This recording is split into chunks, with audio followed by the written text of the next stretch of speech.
अहीरवाल के प्रथम विधायक बाबू राव मोहर सिंह की कंवाली स्थित राजकीय वरिष्ठ माध्यमिक विद्यालय में लगी पुरानी प्रतिमा की पुनः प्रतिष्ठा नवनिर्मित स्मारक शिक्षा स्थल में की गई। इस स्मारक का लोकार्पण प्रदेश के सरकार के उद्योग वाणिज्य वन एवं पर्यावरण मंत्री राव नरबीर सिंह ने बतौर मुख्य अतिथि किया। इस अवसर पर प्रतिभा सम्मान समारोह भी आयोजित किया गया।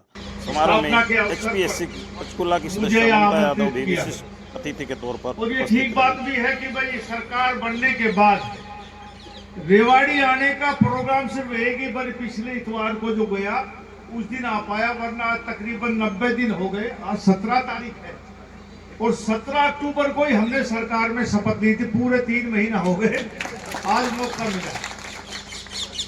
जिस विधानसभा से मैं विधायक चुन के गया वो हरियाणा की सबसे बड़ी विधानसभा, तकरीबन 5.25 लाख वोट है और फुर्सत ही नहीं मिल पाती। चंडीगढ़ 2-3 दिन रहता हूं, 3-4 दिन गुड़गांव।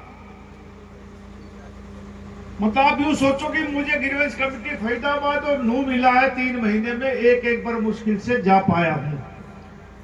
जब आ जाता हूं तो बाहर निकलने का अवसर नहीं मिला। महेंद्रगढ़ अहीरवाल का जिला जाने की इच्छा होती है, लोगों के भी निमंत्रण आते हैं, लेकिन नहीं जा पाया। लेकिन आज स्वर्गीय राम मोहर सिंह जी की मूर्ति के स्थापना पे मैं यहाँ आया हूं और मुझे याद है मैं 1987 में जब चुनाव लड़ने यहाँ आया। अच्छा, पहले तो यूं बताओ, इन संख्या में राम मोहर सिंह जी को किस किसी ने देखा? हाथ उठाओ, किसी ने देखा है? इन्होंने देखा होगा। मेरा सौभाग्य ऐसा नहीं रहा कि मैं उनके दर्शन कर पाया कि उनकी मृत्यु होगी 57 में, मेरा 61 का जन्म हुआ, तो मेरे तो जन्म से वो 4 साल पहले ही चले गए। लेकिन जब मैं 87 में यह चुनाव लड़ने आया तो आम गांव के बुजुर्ग ये कहा करते कि बाबू मोहर का पोता, भाई अब का वोट इसको देंगे, उनका अधिकार है। तो उन बुजुर्गों ने जो आज नहीं है इस दुनिया में, उन्होंने मुझे यहां से विधायक चुन के भेजा और मेरी राजनीतिक स्थापना जो की वो कंवाड़ी और खास तौर से इस जाटसाना हल्के ने की।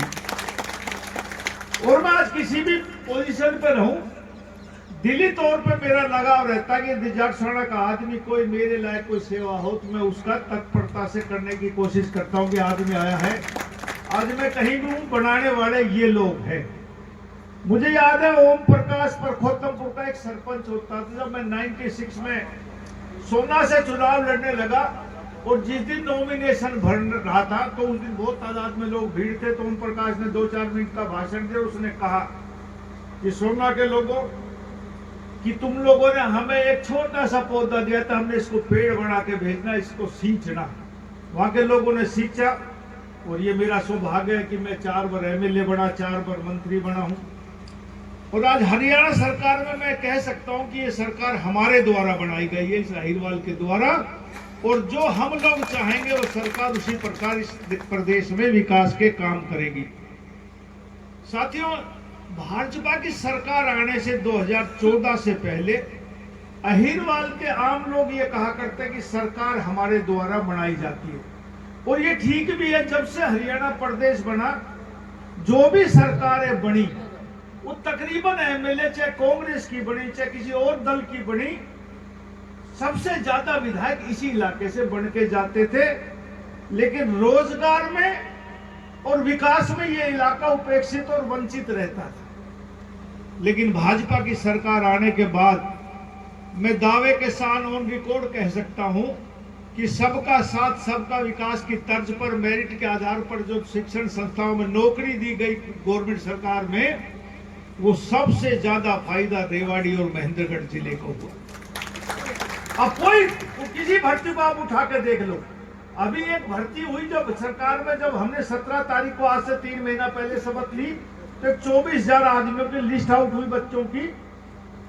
मैं देख रहा था कि हमारे आज हरियाणा में सबसे बड़ा जिला हिसार जिला है, 7 विधानसभा क्षेत्र है, और रेवाड़ी और महेंद्रगढ़ में भी 7 विधानसभा क्षेत्र हैं।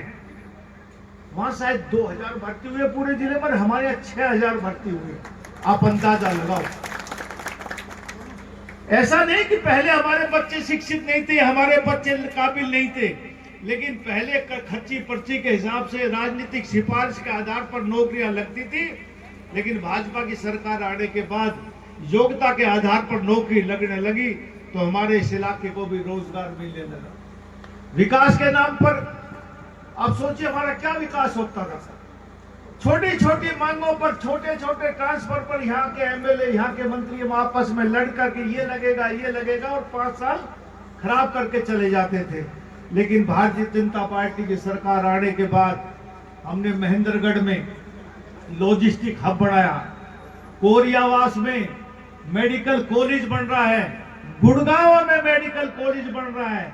वर्षों से मांग थी, गुड़गांव में यूनिवर्सिटी बन के तैयार हो गई। जिस दिन हमने तैयार की, घोषणा करवाई, आधारशिला रखी, उसी दिन से क्लासें चालू कर दी हमने गुड़गांव कॉलेज में, और अभी बिल्डिंग भी बन के तैयार है, उसमें यूनिवर्सिटी चालू हो चुकी। और बहुत से ऐसे विकास के काम जो पहले ही सहीवाल के लोग नहीं सोचते थे, वो भारतीय जनता पार्टी की सरकार ने साथियों की। और आज नायब सैनी मुख्यमंत्री इस प्रदेश के, ये हरियाणा का 11वां मुख्यमंत्री है। और मेरा ये सौभाग्य रहा कि मैं 7 मुख्यमंत्रियों के साथ काम करने का अवसर मिला मुझे इस हरियाणा प्रदेश। सब मुख्यमंत्रियों ने अपने अपने समय पर अच्छे काम किए, लेकिन इस नायब सिंह सैनी की एक खासियत है, कभी आपको मायूस चेहरा नहीं मिलेगा, हंसता हुआ मिलेगा। किसी भी समय आप जाओ, मुस्कुराता हुआ और मिलनसार। हर व्यक्ति में कोई ना कोई कमी होती है।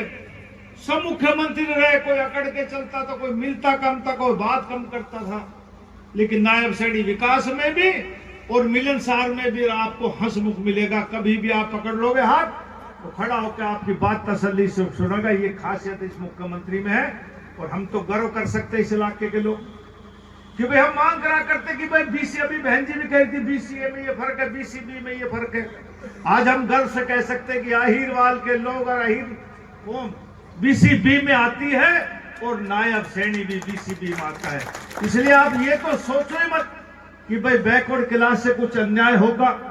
जो कुछ सरकार कर सकती है वो मैं आपको विश्वास दिलाता हूं कि वो सारे के सारे काम, चाहे वो रिजर्वेशन का हो, चाहे विकास का हो, चाहे रोजगार का हो, सारे के सारे काम आपकी उम्मीदों के अनुसार होंगे। ये सरकार हमारे द्वारा बनाई गई है और हमारे द्वारा ही चलाई जाएगी, ये विश्वास दिलाता। साथियों, मैं पर्यावरण मंत्री भी हूं, तो मेरा भी फर्ज बनता है कि हम जिस इलाके में रहते हैं उसकी बात करें। हमारा ये एनसीआर में इलाका आता है। मैं गुड़गांव से विधायक हूं और इस एनसीआर का मेन जिला गुड़गांव है, उसमें रेवाड़ी भी आ जाता है और सबसे ज्यादा पोल्यूशन भी इन जिलों में होता है। और ये सरकार, कोई मंत्री हो, कोई सरकार हो, इस पोल्यूशन का इतना इंतजाम नहीं कर सकती जब तक हम लोग बदलाव नहीं करेंगे। इस पोल्यूशन का इंतजाम नहीं हो सकता। इसलिए हर आदमी की सहभागिता चाहिए। और वो सहभागिता कैसे हो सकती है? मैं 2 काम चाहता हूं आपसे। आहिस्ता आहिस्ता पोल्यूशन में फर्क पड़ जाएगा। एक तो आप जो पॉलीथीन का बैग इस्तेमाल करते हो साथ, इस पॉलीथीन का इस्तेमाल बैन कर दो, बंद कर दो, गांव में इसका आना बंद कर दो। सरकार की तरफ से बहुत सालों से ये बंद है, इसका बनना भी और बिकना भी। लेकिन हर दुकान पे, हर रेडी पे आपको पॉलीथीन का बैग मिलेगा। आप इसको कहीं डालोगे, कोई बच्चा आग लगा दे, जो इसका काला धुआं निकलता है वो वायुमंडल में घूमता है। सबसे जहरीला धुआं वो है जो वायुमंडल को खराब करता है। यदि आग भी नहीं लगाओगे, घर में इस्तेमाल करोगे, बची कुची कोई सब्जी, कोई चीज डाल के आप उसके गांठ मार दोगे। जहां शहरों में सीवर है, वो सीवर में जाएगा, सीवर को चोक करेगा। आपके गांव में कहीं जाएगा, पॉलीथीन के बैग जाएंगे, उसमें कोई सामान जाएगा, धरती के किसी कोने में पड़ जाएगा और धरती के मिट्टी के नीचे दब जाएगा। तो इसको गलने में 400 साल लगते हैं। सोच सकते 400 साल का मतलब है कि 16 पीढ़ियां लग जाएंगी आपको इसको गलाने में। कितना पोल्यूशन है इसका।